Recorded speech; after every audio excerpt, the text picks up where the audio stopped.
میرے انتہائی واجب التعظیم محترم بزرگوں، بھائیوں اور دوستوں،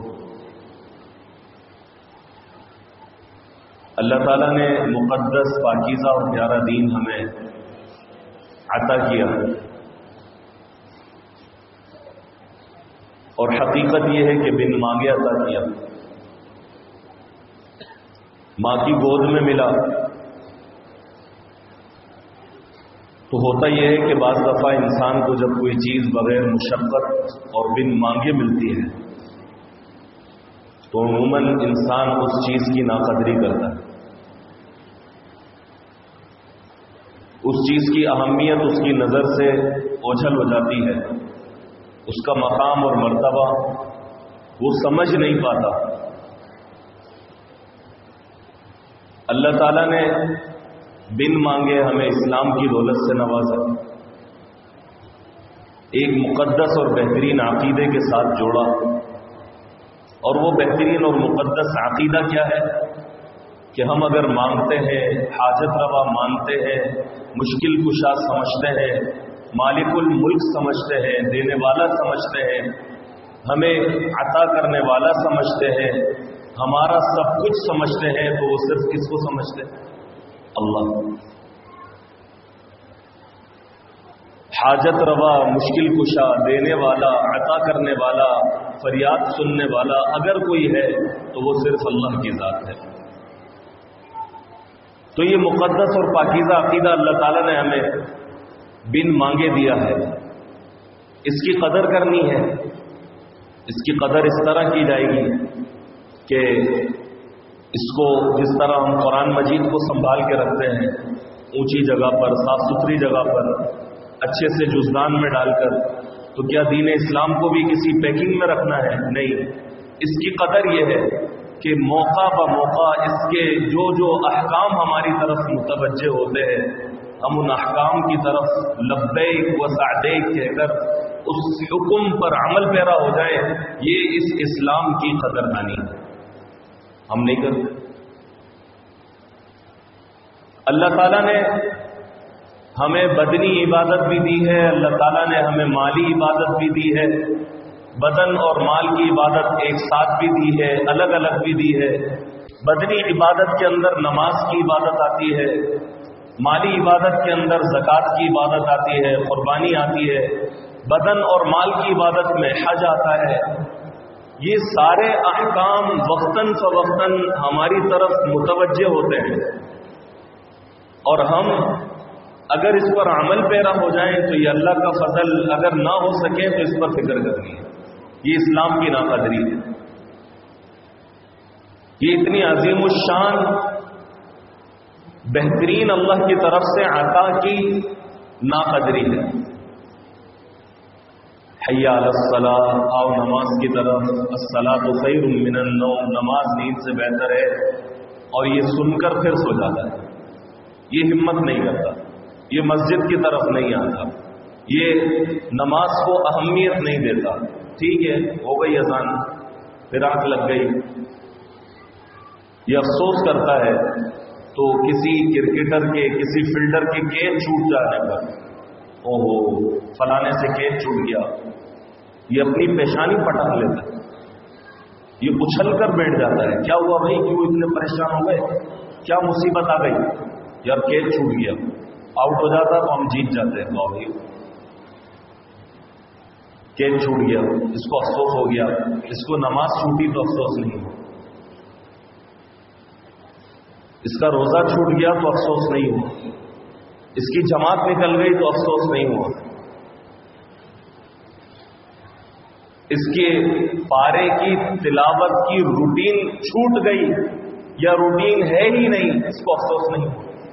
اس کو افسوس ہوا تو اس بات کا کہ وہ آؤٹ ہو گیا، اس سے کیچ چھوٹ گیا، اس کو بس چھوٹ جانے کا افسوس، لیکن اس کو نماز چھوٹنے کا افسوس نہیں۔ آپ دل پر ہاتھ رکھ کر بتلائیے کہ اس مقدس دین اسلام کا مذاق نہیں توڑ کیا، اور تمنائیں بڑی کہ جنت ملے گی، جنت ملے گی، تو جنت بچوں کا کھیل نہیں ہے، اس کے لیے بڑی محنت ہے، اور وہ محنت صحابہ نے کر کے دکھائی کہ اس طرح لگنا پڑے گا، اس طرح سے تمہیں آگے کی طرف آنا پڑے گا، تمہیں یہ سب کرنا پڑے گا، تب جا کر تمہارے لیے جنت کے فیصلے ہوں گے۔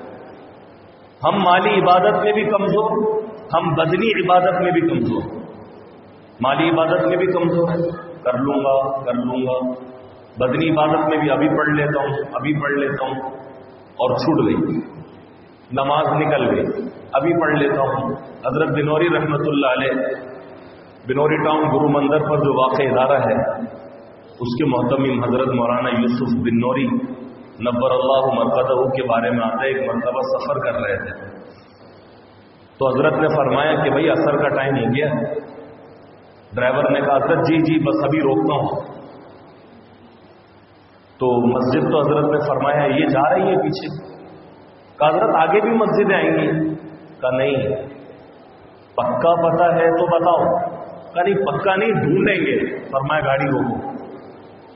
گاڑی روکو، نماز ادھر ہی پڑھ کر چلیں گے، آگے کا پتہ نہیں تو نماز کا بھی پتہ نہیں، مسجد کا پتہ ہے تو نماز کا احساس ہے، چلو گاڑی موڑو، نماز پڑھ کر نکلیں۔ کتنے بڑے اللہ رب العزت کے انعام کی بات ہوتی ہے کہ اللہ تعالیٰ نے انسان کو سواری دی ہوتی ہے، موٹر سائیکل ہے، گاڑی ہے، پارک کر کے نماز پڑھنے کی توفیق اس کو نہیں ہو رہی۔ اللہ تعالیٰ ہم پر رحم فرمائے۔ ہم ان معاملات کے اندر اتنے نل بٹا نل ہیں کہ کیا بتایا جائے۔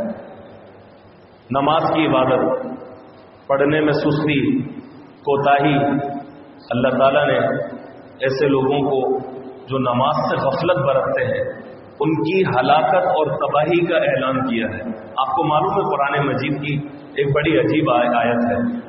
قرآن مجید پتہ ہی کیا کہتا ہے؟ وَوَيْلٌ لِّلْمُكَذِّبِينَ، جھٹلانے والوں کی ہلاکت، جھٹلانے والوں کی ہلاکت۔ اے اللہ کیا جھٹلا دیا انہوں نے؟ یہ یوم آخرت کو جھٹلاتے ہیں۔ بات سمجھ میں آتی ہے یار، آخرت کو جھٹلا رہا ہے، یہ مجھے جھٹلاتے ہیں، نماز کو جھٹلاتے ہیں۔ وَوَيْلٌ لِّلَّذِينَ لَا يُؤْتُونَ الزَّكَاةَ، ہلاکت ہے ان کی جو زکوٰۃ نہیں دیتے ہیں۔ بات سمجھ میں آتی ہے؟ ہلاکت ہے ان کی جو میرے ساتھ کفران نعمت کرتے ہیں، میری نعمتوں کو جھٹلاتے ہیں، ہلاکت ہے ان کی۔ یہ ساری باتیں سمجھ میں آ رہی ہے نا ہمیں؟ ایک جگہ پتہ ہے کیا فرمایا؟ ہلاکت ہے نمازیوں کی۔ یہ کیا؟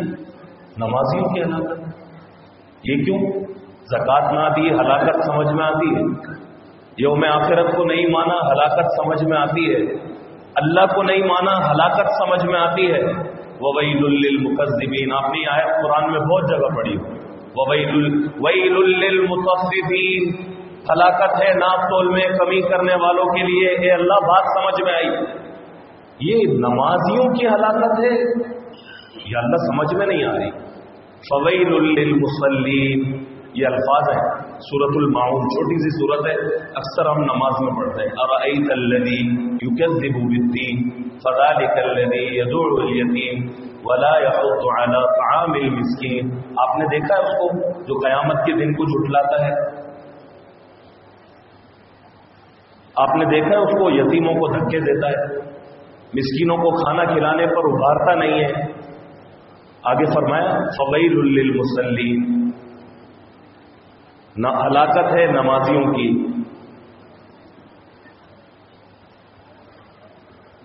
آگے فرمایا کیوں ہلاکت ہے؟ الَّذِينَ هُمْ عَنْ صَلَاتِهِمْ سَاهُونَ، نمازی تو ہیں پکے نہیں ہیں، اپنی نمازوں سے غفلت میں پڑے رہتے ہیں۔ ظہر پڑھ لی، عصر چھوٹ گئی، عصر پڑھ لی، مغرب چھوٹ گئی، مغرب پڑھ لی، عشاء چھوٹ گئی، عشاء پڑھ لی، فجر چھوٹ گئی، ایک پڑھ لی دوسری چھوٹ گئی۔ اور یہاں تو ایسے ایسے ماں کے لال ہیں، بات کہتے ہیں جمعے کے جمعے پڑھتا ہوں۔ آپ آتے ہیں، آپ نے مسجد دیکھی کتنی پیاری بن گئی، ہاں جمعے کے جمعے آتا ہوں، ایسے بھی اللہ کے ولی ہیں، جمعے کے جمعے آتا ہوں۔ بھائی آج تو نماز پڑھنا پڑے گی، کیوں؟ آج کیوں پڑھنا پڑے گی؟ پہلے کیوں نہیں پڑھی؟ آج آپ کو نہیں پتا آج جمعۃ الوداع ہے، آج تو آخری جمعہ بھی ہو سکتا ہے، تو آج تو پڑھنا پڑے گی۔ واہ بھائی واہ، یہ آدھا تیتر آدھا بٹیر یہ نہیں چلے گا. اے ایمان والوں، پورے اسلام میں داخل ہو جاؤ. 2 نمبریاں مت کرو، 2 نمبریاں مت کرو، ڈرامے بازیاں مت کرو. اللہ تعالیٰ نے ہمیں یہ مقدس اور پاکیزہ دین دیا، لیکن ہم غفلت میں. تو میں عرض یہ کر رہا ہوں، ہم بدنی عبادت کے اندر غفلت میں ہیں، پھر ہم مالی عبادت میں بھی غفلت میں ہیں. ایسے شہزادے ہیں، زکوٰۃ فرض ہے، سستی. قربانی واجب ہے، ہو گئی ہے، مال بتلا رہا ہے کہ حضرت پہ قربانی ہے، سستی. حج فرض ہو چکا ہے، سستی. اتنی خطرناک وعیدیں ہیں ان احکام پر، اس مالی عبادت میں سستی پر، کہ الامان والحفیظ. نبی کریم صلی اللہ علیہ وسلم نے فرمایا جس شخص کے پاس وسعت ہو، من وجد سعۃ لأن یضحی فلم یضحی فلا یقربن مصلانا فلا یحضرن مصلانا فلا یحضر مصلانا او کما قال علیہ السلام. کہ جس شخص کے پاس قربانی کرنے کی وسعت ہو، اس پر واجب ہو چکی ہو، مفتی صاحب نے بتا دیا ہو قربانی تو کرنی پڑے گی، اور وہ قربانی نہیں کرتا، تو اللہ کے نبی نے فرمایا صلی اللہ علیہ وسلم نے کہ اگر قربانی اس پر واجب ہو چکی ہے اور وہ نہیں کر رہا، تو اسے چاہیے کہ وہ پھر ہماری عیدگاہ کی طرف بھی نہ بھٹکے. کسی خطرناک روایت ہے، ہمارے بھائی ہماری نماز میں مت آنا، یہ اللہ کے نبی نے فرمایا. حج فرض ہو گیا اور اللہ نے اس کو مالی فراوانی دے دی، یہ سستی کر، اگلے سال کر لو. ایسے بھی کئی تکراتے ہیں. آپ کوشش کریں نا یار، ہمت کریں، آپ حج کر کے آ جائیں. یہ ابھی کوئی زیادہ پرانی بات بھی نہیں ہوئی، یہ پیچھے 2.5 لاکھ روپے کا تھا، پھر 3.5 کا ہو گیا، پھر 6 کا ہو گیا، ابھی 12 لاکھ روپے کا ہو گیا. یہ پیکیج آیا ہے گورنمنٹ کی طرف سے، اتنے کا حج 11-12 لاکھ روپے کا. وہ جو کہہ رہے تھے نا اگلے سال جاؤں گا، ان کے ہوش ٹھکانے آ گئے. وہ کہہ رہے ہیں یار پہلے کر لیتے تو اچھا. تو سستی پر تو یہی ہے. اب اللہ چیک کر رہے ہیں، بجا رہے ہیں کہ کتنے بھرے ہوئے ہو. اب 12 لاکھ بھی ہیں، شاید اگلے سال کم ہو جائیں گے. اس ٹھنڈک میں پڑے ہوئے، شاید اگلے سال کچھ نیچے آ جائیں ریٹ. پیٹرول، ڈالر، عالمی منڈی میں پیٹرول کے ریٹ گریں گے، لازمی بات ہے، واضح بات ہے، حج کے بھی گریں گے. بیٹا اگلے سال چلیں گے نا، پھر اگلے سال اور ہوش ٹھکانے ہی آئیں گے انشاءاللہ اللہ کے حکم سے. تو یہ سستی، اللہ کے نبی نے کیا فرمایا؟ اس پر تو اتنی خطرناک روایت ہے. اللہ کے نبی صلی اللہ علیہ وسلم نے فرمایا کہ جس شخص پر حج فرض ہو جائے اور وہ حج فرض ادا نہ کرے، اس کی مرضی ہے، چاہے تو یہودی ہو کر مر جائے یا عیسائی ہو کر مر جائے. اللہ، اس کی مرضی ہے. اور عجیب بات یہ ہے، جہاں پر اللہ تعالیٰ نے حج کے بارے میں ذکر کیا ہے، وہاں پر ایک آگے جو جملہ فرمایا ہے نا، وہ بڑا عجیب ہے. وَلِلَّهِ عَلَى النَّاسِ حِجُّ الْبَيْتِ مَنِ اسْتَطَاعَ إِلَيْهِ سَبِيلًا. اللہ تعالیٰ نے لوگوں پر حج بیت اللہ زندگی میں ایک بار فرض کیا ہے. مال آ گیا، مفتی صاحب سے پوچھو حضرت حج کا موسم آ چکا ہے، عید آ گئی ہے، عید الفطر لگ چکی ہے، شوال کا چاند چڑھتے ہی، یہ چاند چڑھتے ہی لوگوں پر حج کے احکام لاگو ہو جاتے ہیں. مفتی صاحب بینک میں یہ بیلنس پڑا ہوا ہے، کوئی قرضہ بھی نہیں ہے اور کوئی ادائیگیاں نہیں ہیں. آپ بتائیں تو صحیح مجھ پر حج ہو رہا ہے یا نہیں؟ مفتی صاحب سے پوچھ لیں، وہ آپ کو بتا دیں گے 2 منٹ میں، آپ کا حساب کتاب نکال لیں. اگر حج فرض آ چکا ہے تو اللہ کے واسطے اس کے اوپر ورکنگ شروع کر دینی چاہیے. یہ مالی عبادت ہے اور بدن کی بھی عبادت ہے. اور عورتوں کا تو جہاد کہا، حج تو عورتوں کا جہاد ہے. مشکل کام ہے، کوئی بچوں کا کھیل نہیں ہے، بہت مشکل کام ہے. اور ہمارے پاکستان میں خیر اب یہ سوچ اور سمجھ شروع ہو گئی ہے، ورنہ جب ہم چھوٹے تھے نا تو ایسے لگتا تھا جیسے حج کرنا ہی سفید داڑھی ہو کر کرنا ہوتا ہے. امی ابو کی اب بڑی عمر ہو گئی ہے، ان کو حج پر بھیج دیتے. فرض حضرت پر ہوا ہے اور بھیج ابو کو رہا ہے. چلو ٹھیک ہے، بڑی اچھی بات ہے نیکی کی، لیکن آپ بھی تو جاؤ. تو یہ تو مسائل ہی پتہ نہیں ہے. علاقے والے کیا بولیں گے؟ باپ نے حج کیا نہیں ہے اور عبد الرحمان حج پہ جا رہا ہے، واہ بھائی واہ، یہ تو سمجھ میں نہ آنے والی بات ہے۔ تو علاقے کی ایسی تیسی، حج آپ پر فرض ہوا ہے، آپ حج پر چلے جائیں بس۔ اللہ نے توفیق دی ہے، ابا کو لے جا سکتے ہو، دنیا میں اس سے بڑی نیکی کوئی نہیں ہے، ان کو بھی لے جاؤ۔ تو اب اس زمانے میں ہوتا کیا تھا جب ہم چھوٹے چھوٹے تھے، بھائی یہ بوڑھے ہو گئے ان کو حج پر بھیجتے ہیں، اچھا چلو یہ بات تو سمجھ میں آئی۔ وہاں ایسی خواری ہوتی ہے یہ بزرگ لوگوں کی، اگر ان کے ساتھ ان کا کوئی جوان بچہ ساتھ نہ ہو، کوئی خادم ساتھ نہ ہو تو بہت مشکل ہوتی ہے۔ بعض دفعہ تو ان کے جو فرائض ہے وہ بھی ادا نہیں ہو پاتے، واجبات بھی۔ قربانی کرنا، کنکریاں مارنا، یہ جو کر کے آتے ہیں ان سے پتہ کریں آپ، یہ کوئی آسان کام نہیں ہے۔ جو صفا مروا پر اماں ہاجرہ جو دوڑی ہے اپنے بیٹے کی پیاس کے لیے، ذرا 7 چکر آج ایسی میں لگا کر تو دکھاؤ، پتہ لگے گا۔ یہاں سے کیڈیا نہیں بھائی، بائک پہ چلتے ہیں، پیدل نہیں چلا جائے گا، تو ایک چکر اتنا بڑا ہے، یہاں سے کیڈیا تک کا ایک چکر ہے، شاید اس سے بڑا ہے۔ 1 2 3 4 5 6 7 بیچ میں دوڑنا بھی ہے۔ یہاں پر اماں ہاجرہ اپنے بیٹے کے لیے دوڑی، اے مردوں تم بھی دوڑا کرو، مجھے اللہ کو یہ ادا بڑی پسند آئی ہے، یہ فرمایا۔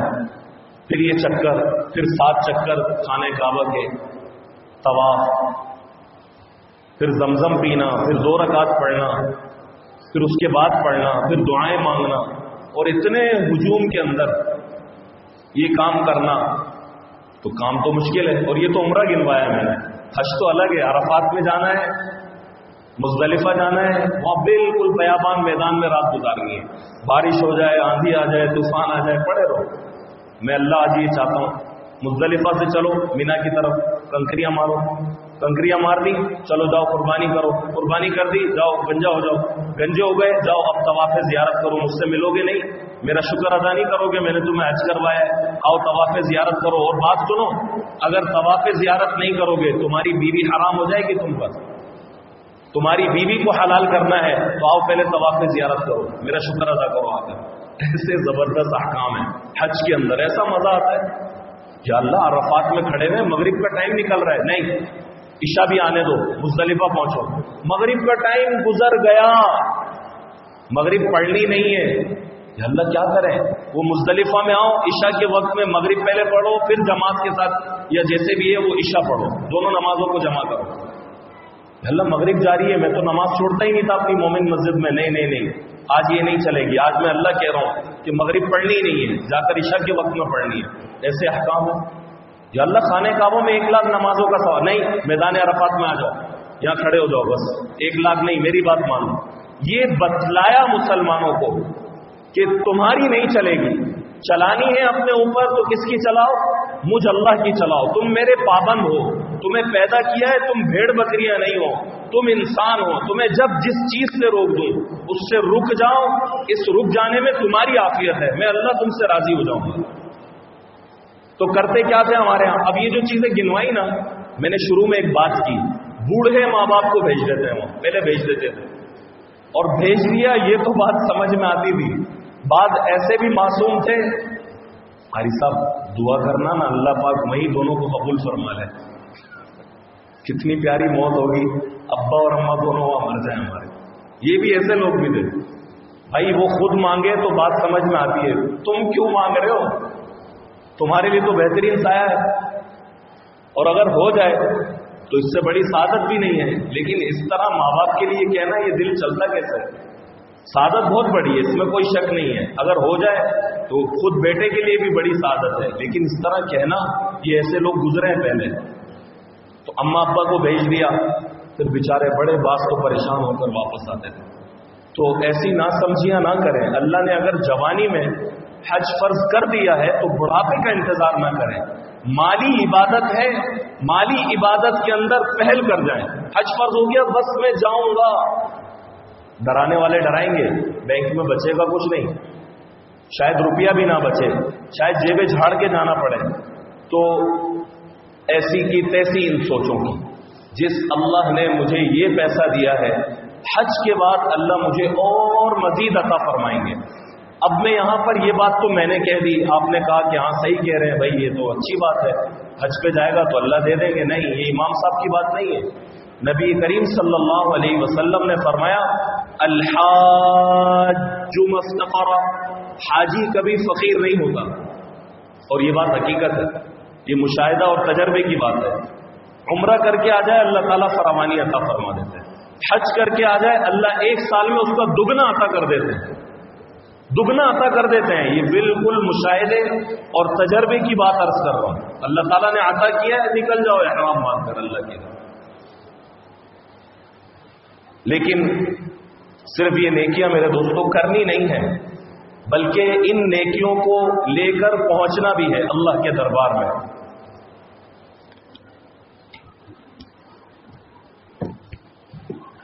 ان نیکیوں کو لے کر پہنچنا بھی ہے اللہ کے دربار میں. اللہ رب العزت نے قرآن مجید میں فرمایا، یہ میں اکثر کہتا ہوں اس لیے کہتا ہوں اللہ کرے کہ ہمیں بات سمجھ میں آ جائے. اور قرآن مجید کا بھی طرز ہے، طریقہ ہے، ایک بات کو کئی بار کرتا ہے. اللہ کا طریقہ ہے، آپ حضرات میں سے جو خلاصہ سنتے ہیں وہ جانتے ہیں خلاصہ قرآن کے اندر کئی باتیں اللہ نے بار بار کہی ہیں، جن میں سے ایک بات تو وہ ہے کہ جب میں اپنے بندے کو تکلیف پہنچاتا ہوں لمبی لمبی دعائیں کرتا ہے، اللہ اللہ ہائے وائے اللہ بچا لے، یہ ساری دعائیں کرتا ہے. جب میں اللہ اس سے اس تکلیف کو دور کر دیتا ہوں، واللہ کا علم یدعونا الی ضر مسا، پھر یہ ہمیں لفٹ ہی نہیں کراتا، یہ تو ہمیں پوچھتا ہی نہیں ہے. جیسے کہ میں نے اس پر کئی واقعات بتلائے، ہماری اپنی مسجد کا بتلایا. ایک صاحب ہم کو فالج پڑ گیا، ابو سے دم کرواتے تھے، اللہ نے کرم کر دیا، صحیح ہو گئے، مسجد سے شارٹ ہو گئے، گھومتے نظر آتے ہیں ادھر ادھر. میرے ابو نے مجھ سے کہا، ان کا ایک اسٹائل ہوتا تھا، مجھے کہنے لگے ادھر آ. میں نے کہا جی. کہہ رہے وہ فلانے صاحب نہیں آتے تھے دم کروانے؟ میں نے کہا جی. کہہ رہے وہ دیکھ گھوم رہے ہیں. اللہ نے اس کا ٹیڑھا منہ صحیح کر دیا، اب اس نے مسجد آنا ہی چھوڑ دیا. تو ابو نے تو یہ بات ایسے اپنے اس میں کہہ دی. مجھے قرآن کی یہ آیتیں یاد آئی جس میں اللہ بھی کہتے ہیں جب اس کو تکلیف پہنچتی ہے یہ اللہ اللہ کرتا ہے، جب میں اللہ اس کی تکلیف دور کر دیتا ہوں یہ منہ ہی نہیں لگاتا، لفٹ ہی نہیں کراتا، یہ مسجد ہی نہیں آتا. حضرت مولانا عبد الغفور حیدری شہید جامع مسجد صدیق اکبر کے امام، ان کی میں نے بات بتائی. ایک نوجوان کو بلڈ کینسر ہو گیا، نوجوان لڑکے کو. حضرت نے کچھ وظائف بتلائے اور نمازیں بتلائیں اور کچھ وظائف وغیرہ بتلائے. اللہ نے کرم کر دیا، کینسر جیسا مرض اس کا دور ہو گیا، مسجد کی برکت سے، نماز کی برکت سے، قرآن کی برکت سے. پھر حضرت نے ممبر پر یہ بات سنائی، کہنے لگے اللہ نے اس کو نوجوان کو صحیح کر دیا، اس نے مسجد آنا ہی چھوڑ دیا. اس مضمون کو اللہ نے بار بار بیان کیا. تو میں بھی یہ بات عرض کروں کہ اللہ تعالیٰ نے جو بات کہی ہے اس سے متعلق ہمیں فکر کرنی ہے کہ یار ایسا کیا ہے کہ باری تعالیٰ ہم سے بار بار ایک تقاضا کرتے ہیں. باری تعالیٰ ہم سے فرماتے ہیں کہ بھائی تم جب کسی تکلیف میں پڑتے ہو اور تم مجھ سے مانگتے ہو تو میں تمہیں عطا کر دیتا ہوں، لیکن ہوتا یہ ہے کہ جب وہ چیز مل جاتی ہے تو تم میرے در پر آنا چھوڑ دیتے ہو، مجھے لفٹ نہیں، مجھ سے بات نہیں کرتے، مجھ سے پھر مانگتے نہیں ہو. یہ اللہ نے ایک شکوہ، ایک شکایت، یہ اپنے بندوں کی ایک غلط حرکت اللہ نے قرآن مجید میں بیان کی. آپ کو بھی کتنا برا لگے گا جب کوئی، آپ کو کتنا برا لگے گا جب کوئی انسان جس کی آپ مدد کریں، جس کی آپ مدد کریں اور ایک وقت کے بعد وہ گلی سے گزرے اور آپ کو سلام بھی نہ کرے تو تھوڑا سا دل میں آتا ہے نا، یار کیسا گناہ آدمی ہے، کیسا نظریں چرا کر چلا گیا. دل میں آتی ہے. بعض دفعہ انسان اپنی نیکی کو ضائع نہیں کرنا چاہیے، اور ایسے لوگوں کو تو پسند ہمیں نیکی کے حساب سے کرنا چاہیے کہ اچھا ہے بھول گیا، میں تو اس کا اجر اللہ سے چاہوں گا. تو یہاں پر میں یہ نقطہ بتا رہا تھا کہ ہمیں میرے دوستوں نیکیاں کرنی نہیں ہے. میں اب ایک اہم موضوع کی طرف آ رہا ہوں، اللہ کرے ہمیں سمجھ میں آ جائے. ہمیں نیکیاں لے کر اللہ کے دربار میں پہنچنا ہے. قرآن مجید نے کہا من جاء بالحسنۃ فلہ عشر امثالھا، ایک کرو گے ایک کا 10 عطا کروں گا، لیکن اس ایک کو لے کر پہنچنا، اس کو ضائع مت کر دینا، کر کے نہیں آنا، لے کر آنا ہے. امی بھیجیں ہمیں دودھ لے کر آ جاؤ، ہم دودھ تو لے لیں، امی میں نے لیا، پیسے بھی دیے، دودھ لے لیا، لیکن دودھ لے کر گھر پہنچے نہیں تو امی سے پٹائی تو ہوگی نا، بھائی لے لیا کم بخت تو دودھ کہاں ہے؟ امی وہ تو گر گیا تھا، لیکن میں نے لے لیا تھا دودھ والے سے۔ وہ بڑا سمجھدار آدمی ہے، دودھ لے لیا، لے کر پہنچا نہیں ہے، اور بتا بڑے مزے سے رہا میں نے بڑا دودھ تو لے لیا تھا میں نے دودھ والے سے، تو لے کر تو آتا۔ تو اللہ نے بھی ہم سے یہی مطالبہ کیا، نیکی کرو تو صحیح لیکن اس کو لے کر بھی آؤ۔ اب ہم کرتے کیا ہیں؟ اللہ تعالیٰ نے عمرے کی توفیق دے دی، اسٹیٹس لگ رہا ہے، اپنی لوکیشن ڈال رہے ہیں، مجھے پتا ہے اس وقت مکے میں ہوں، میں عمرہ ادا کر رہا ہوں، I am going to perform عمرہ، میں عمرے کے لیے جا رہا ہوں، میں حج کے لیے جا رہا ہوں، اسٹیٹس فیس بک پر، اسٹیٹس فیس بک اپڈیٹ، حضرت آج حج پر ہیں، حضرت آج عمرے پر ہیں اور فلانی نیکی کر رہے ہیں۔ نیکیاں کیسے ہم بتاتے ہیں لوگوں؟ اللہ تعالیٰ معاف فرمائے، ایسا نہ ہو کہ اللہ رب العزت یہ کہیں کہ جس کے لیے کی تھی اسی سے ثواب لے ہو جاتا، ایسا نہ ہو۔ یہ بڑی گہری بات ہے، اللہ ہمیں سمجھ عطا فرمائے۔ یہ کیوں آیا ہے حدیث شریف میں دائیں ہاتھ سے دو تو بائیں کو پتہ بھی نہ لگے؟ میں نے تو اتنے دیے ہیں، میں نے تو ایسے کیا ہے، تباہ ہو جاتی ہے بعض دفعہ نیکی اس چکر میں تو اعتکاف میں بیٹھا ہوا ہوں، اسٹیٹس کر دیا میں اعتکاف میں ہوں، مومن مسجد میں میرا اعتکاف چل رہا ہے، مجھے کوئی ڈسٹرب نہ کرے۔ واہ بھائی، یہ نیکی ہو رہی ہے لیکن سوراخ والی تھیلی میں جمع ہو رہی ہے، یہ ڈالے گا اور نیچے سے شارٹ گر جائے گی کہیں نہ کہیں۔ تو ہم نیکی کریں، اللہ رب العزت نے فرمایا جو نیکی لے کر آئے گا میں اس کو اس کا 10 گنا عطا کروں گا۔ من جاء بالحسنۃ فلہ 10 امثالها۔ اللہ رب العزت نے ان نیکیوں کی طرف ہم سب کو متوجہ کیا، اور قرآن مجید کے اندر اللہ رب العزت نے مالی اعتبار سے جو احکام بتلائے خرچ کرنے کے لیے۔ ایک انسان ہے، اس کو موت آ جائے گی، جب وہ مر جائے گا تو اس کے لیے بڑے خطرناک فیصلے ہوں گے، تو وہ اللہ کے سامنے کہے گا یا اللہ آپ نے مجھے مہلت کیوں نہ دی، میں کچھ خرچ کر کے آ جاتا، نیک لوگوں میں شامل ہو جاتا، فاصدق واکن من الصالحین، میں کچھ خرچ کرتا اور نیک لوگوں میں چلا جاتا۔ لیکن اللہ نے وہاں پر اپنا ایک طریقہ بتلا دیا، وَلَن يُؤَخِّرَ اللَّهُ نَفْسًا إِذَا جَاءَ أَجَلُهَا، جب کسی انسان کی موت کا پیغام آ جاتا ہے تو اس میں ہم دیر نہیں کرتے ہیں، بس اس کی موت کا پیغام آ گیا، اس کی موت آ جاتی ہے، یہ گیا تھا دہی لینے لیکن موت کا پیغام آ گیا، تو اب یہ کہے کہ اللہ گھر پہ دہی پہنچا دوں، نہ، تیرا وقت آ گیا، بس اب جانے کا ٹائم ہے، نہ چاہتے ہوئے بھی جانا پڑتا ہے۔ تو جب انسان کی موت آ جائے گی اور موت آنے کے بعد اس کے لیے خطرناک فیصلے ہوں گے، جہنم کے، اللہ کی ناراضگی کے، عذاب کے، تو وہ یہ وہاں پر ایک تمنا کرے گا، اور وہ تمنا یہ ہوگی کہ اے اللہ تھوڑی مہلت تو دے دے، اخرتنی الی اجل قریب، تھوڑی سی مہلت دے دے، میں دنیا میں جا کے کچھ صدقہ کراؤں، فاصدق واکن من الصالحین، اے اللہ میں کچھ صدقہ کر دوں، نیک لوگوں میں اٹھ بیٹھ لوں، تھوڑی سی مہلت تو دے دیں۔ تو اللہ نے فرمایا نہیں، مہلت نہیں ملے گی، وقت بڑا دیا تھا، بس بڑے بیانات مسجد میں سنے تھے تو اس پر تمہیں عمل کرنا چاہیے تھا، اب تمہاری زندگی کی شام ہو چکی ہے، لہذا اب تمہیں میرے دربار میں آنا ہے۔ یہ بات صحابہ نے سمجھ لی۔ اللہ کے نبی نے جب بھی خرچ کرنے کی آواز لگائی تو صحابہ نے بڑے زبردست انداز کے اندر اللہ کے سامنے اپنا مال پیش کیا۔ حضرت ابو بکر صدیق، حضرت عمر رضی اللہ تعالیٰ عنہ کے اندر کمپٹیشن چل رہا ہے، جیسے ہماری دکان میں چلتا ہے نا، اور باہر اسپیکر لگتا ہے، آئیے یہاں پر یہ آفر ہے، آپ کو کار بھی ملے گی، یہ بھی ملے گا، وہ بھی ملے گا، تو ہم بجائے دودھ جہاں برابر سے لیتے تھے، لالچ میں یہاں سے لینا شروع کر دیتے ہیں۔ حضرات صحابہ رضوان اللہ علیہ مجمعین میں اس بات کا کمپٹیشن تھا، اللہ کے نبی کی آواز لگی خرچ کرو۔ حضرت عمر رضی اللہ تعالیٰ عنہ نے دیکھا کہ ابو بکر تو مال میں کمزور ہیں، اب میں اللہ کے اور اللہ کے نبی کی آنکھوں میں اونچا ہو سکتا ہوں، میں اب اپنا بہت مال لے کر جاؤں گا اور بس اللہ کے نبی اور اللہ کی نظروں میں اونچا ہو جاؤں گا. حضرت ابو بکر صدیق مالی اعتبار سے کمزور ہے, ہر دفعہ یہ میدان میں آگے نکلتے ہیں. آج میں عمر آگے نکل کر دکھاؤں گا, اور مال پیش کیا گیا. ابو بکر بھی لائے, عمر بھی لائے, عثمان بھی لائے. حضرت عثمان غنی رضی اللہ تعالیٰ عنہ اتنا لے کر آئے کہ اتنا ڈھیر لگ گیا کہ ایک طرف کھڑے ہوئے بندے کو دوسری طرف بندہ نظر نہیں آتا تھا, اتنا ڈھیر لگایا.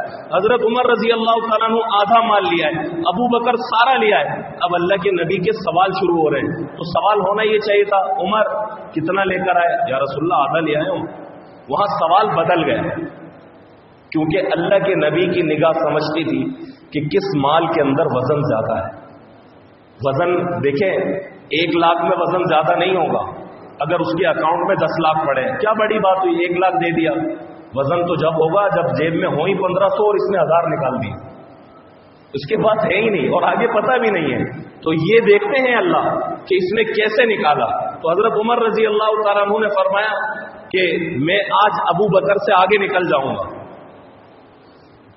اللہ کے نبی صلی اللہ علیہ وسلم کا سوال ہی بدل گیا, کیونکہ اللہ کے نبی کی نور والی نبوت کی نگاہ نے دیکھا کہ ہاں تو قربانی تو زیادہ ابو بکر نے دی ہے. تو نبی کریم صلی اللہ علیہ وسلم نے یہ فرمایا, ہاں ابو بکر پیچھے کتنا چھوڑا. سوال دیکھے بدل گیا. حضرت عمر رضی اللہ عنہ ہل گئے کہ بس بازی گئی ہاتھ میں سے. حضرت ابو بکر صدیق رضی اللہ تعالیٰ عنہ اور حضرت عمر رضی اللہ عنہ سے سوال ہوا, عمر پیچھے کیا چھوڑا یا رسول اللہ آدھا چھوڑا ہے, اور ہل گئے کہ بس بازی گئی ہاتھ سے. ابو بکر آپ نے پیچھے کیا چھوڑا؟ اللہ اور اس کے رسول کا نام چھوڑا. اے اللہ کے نبی سب لے آیا. اب وہاں کمیت نہیں دیکھی جا رہی کہ کتنا دیا, کیفیت دیکھی جا رہی ہے کہ کیسے دیا ہے, دیا کیسے ہے یہ دیکھا گیا.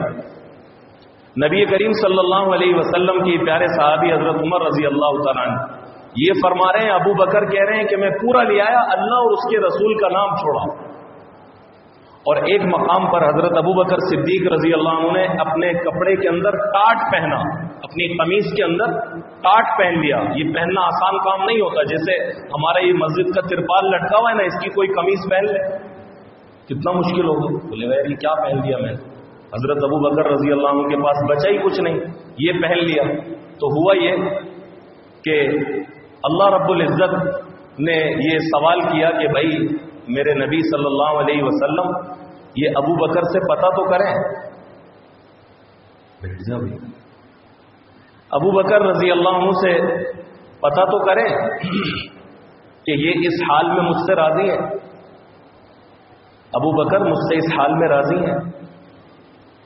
نبی کریم صلی اللہ علیہ وسلم نے حضرت ابو بکر صدیق رضی اللہ عنہ سے فرمایا کہ ابو بکر اللہ تمہیں سلام کہتے ہیں اور یہ پوچھ رہے ہیں کہ تم مجھ سے اس حال میں راضی ہو. حضرت ابو بکر صدیق رضی اللہ عنہ کی چیخیں بن گئی.